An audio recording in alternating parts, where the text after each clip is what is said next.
Hey nerds, Farmer Jesse here. So it may sometimes seem like I suggest that everyone just solve all of their problems with large amounts of compost. Got weeds? Cover them in compost. Fertility issues? Try some compost. Credit card debt?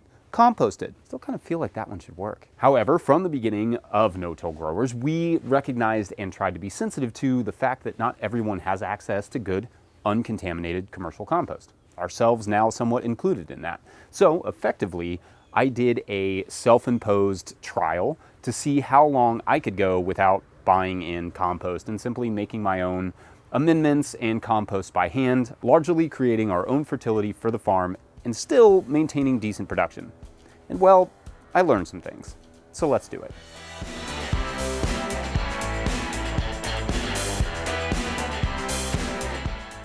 Say to run a good farm, you need a lot of stuff on the ground just at your feet to trip over. First, let's get some of the caveats out of the way. I do buy in a soil mix for plant starts from Tilth soil that contains compost, and I don't own a tractor with a bucket on it. But when I say we do compost by hand, I actually mean with a digging fork or shovel. Technologically speaking, I have at least advanced that far. But indeed, other than what I make here on the farm, we have not bought in any compost since the summer of 2021. Now, why would someone on a production scale want to do something that ludicrous as to not buy in compost? Like what even is the point of this trial? Well, the reality is that not everyone has access to worthwhile compost, or if they do, maybe the price does not actually justify the return. Moreover, and perhaps more importantly, over the last few years, we have seen a dramatic uptick in herbicide contamination, or at least a dramatic uptick in the awareness of it from like generic commercial composts. If you watched this video that I did last year with my buddy Troy Hinkie about the issues of compost, you can get more details on that. But effectively, there are some herbicides that are resistant to microbial decomposition and will persist in compost if not composted properly or for a long enough period of time. There has also been another chemical family of ominously named forever chemicals, also referred to as PFAS or PFOAs, which are also resistant to composting and have been making their way into composts. All that to say, we have been wary of purchasing compost from a couple of nearby producers so as not to contaminate our soil, and I needed some perspective on what exactly to suggest to people that do not have access to much, if any, compost. So that was effectively the genesis of this particular trial. Let's start with the challenge of mulching, because to me that has been the biggest obstacle to over the last few years without buying in bulk compost. First, about half of our beds on this new farm were initially set up with compost mulches in 2020 and early 2021. But if you don't refresh that compost mulch and compost slowly starts to blend with the soil, you get this sort of grayish mulchy material on the surface that is not the most attractive thing, to be honest, especially not when you're used to, well, clean, dark, fluffy beds of compost. And I always say that the depth of your mulch layer is almost directly proportional to your weed pressure. So therefore, as that original mulch layer recedes, so returns the weeds. And like a new t-shirt slogan, face tattoo. So without recovering my beds in compost these past 2 seasons, what we've seen is a steady increase in weed pressure. Now, the weed pressure is not nearly to the level of tilled soil, which that's how I learned to farm, is on tilled soil, but it is a noticeable uptick.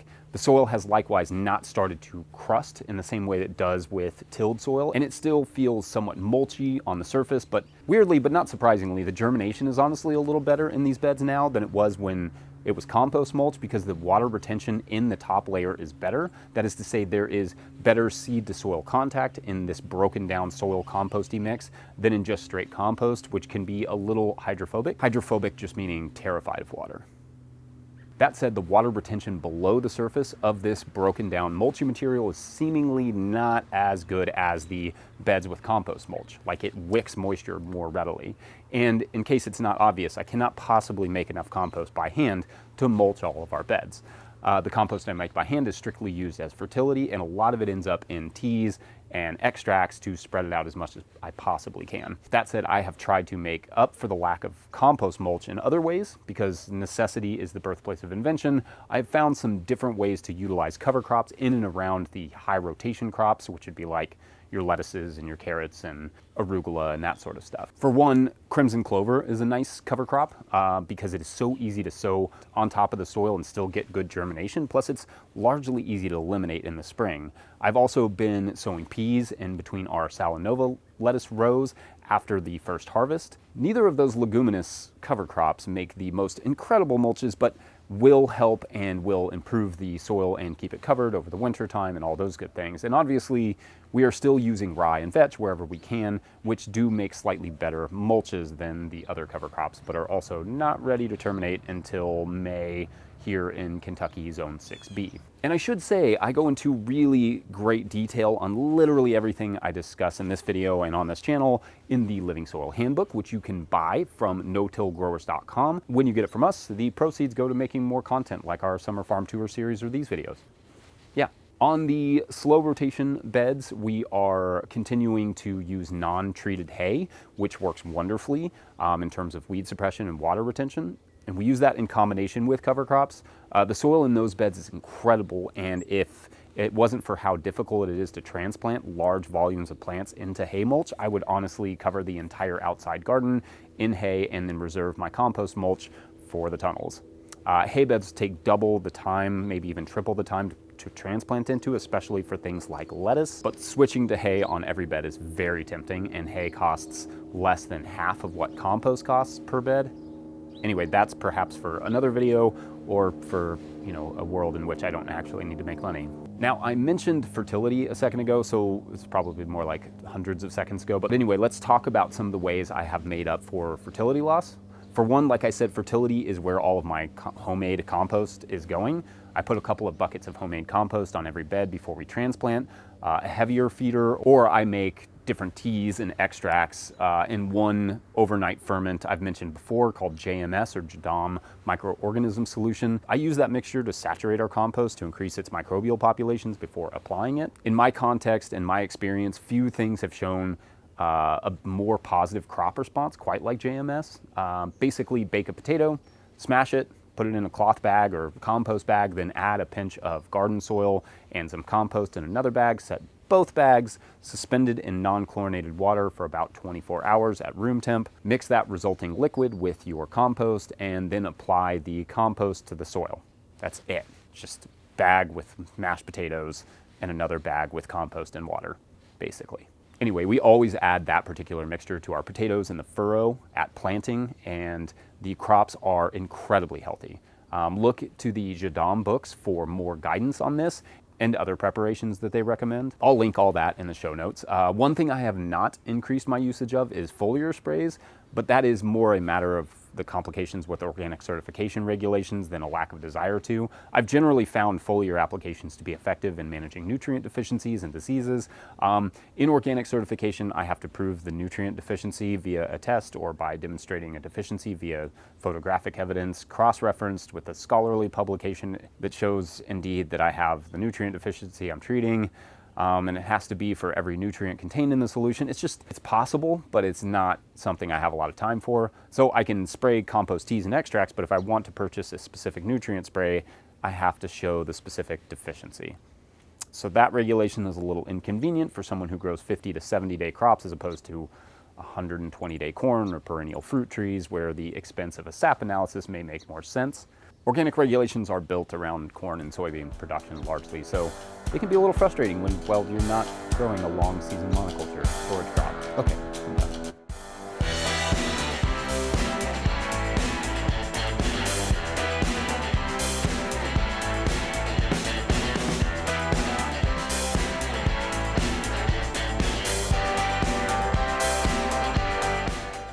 Another type of popular amendment that folks use is things like dried alfalfa meal for its nitrogen. But instead of just buying that sort of stuff in place of compost, I wanted to see if we could create something similar on farm.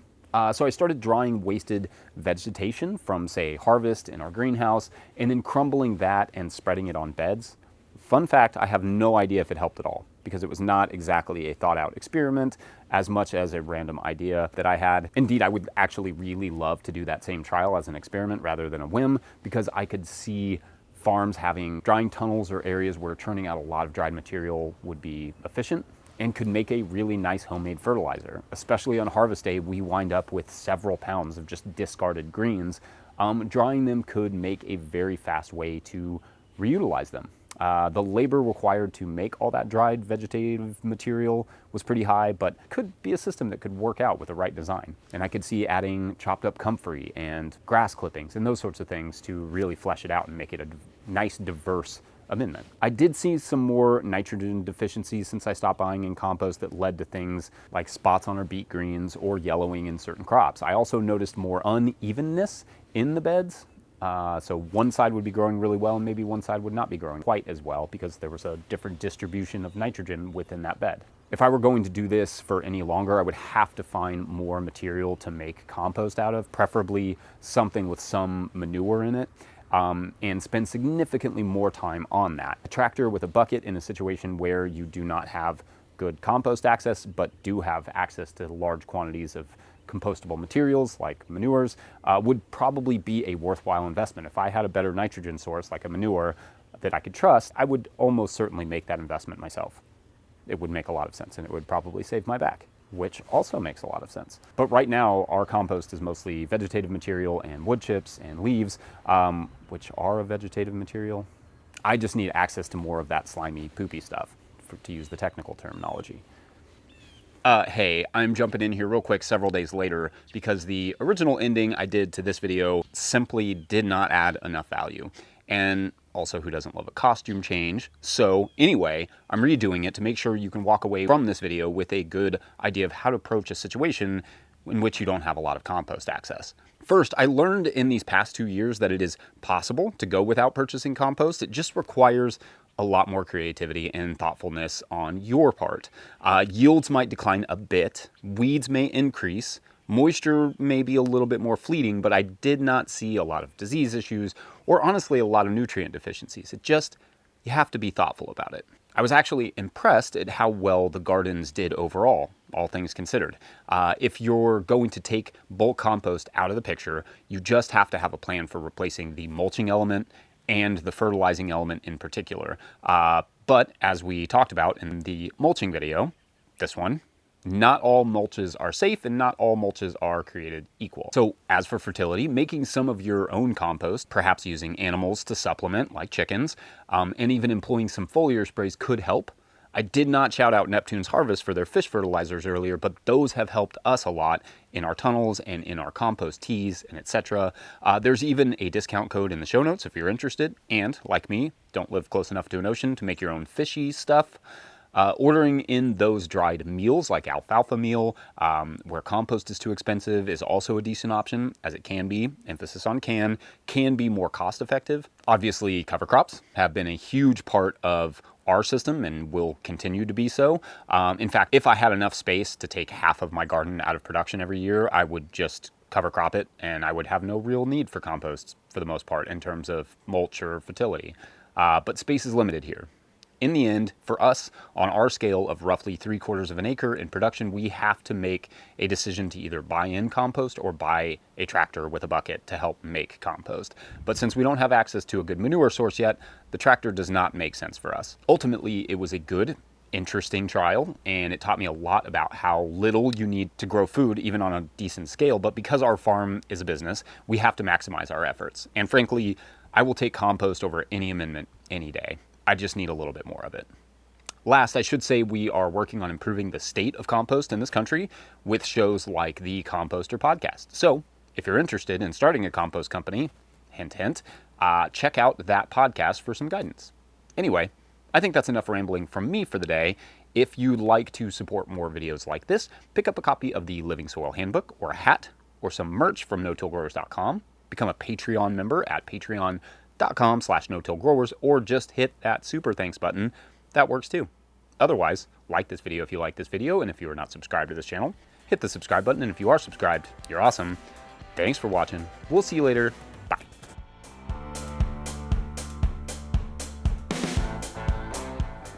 Shout out to our neighbor Bill, who brings over this giant pile of leaves every fall.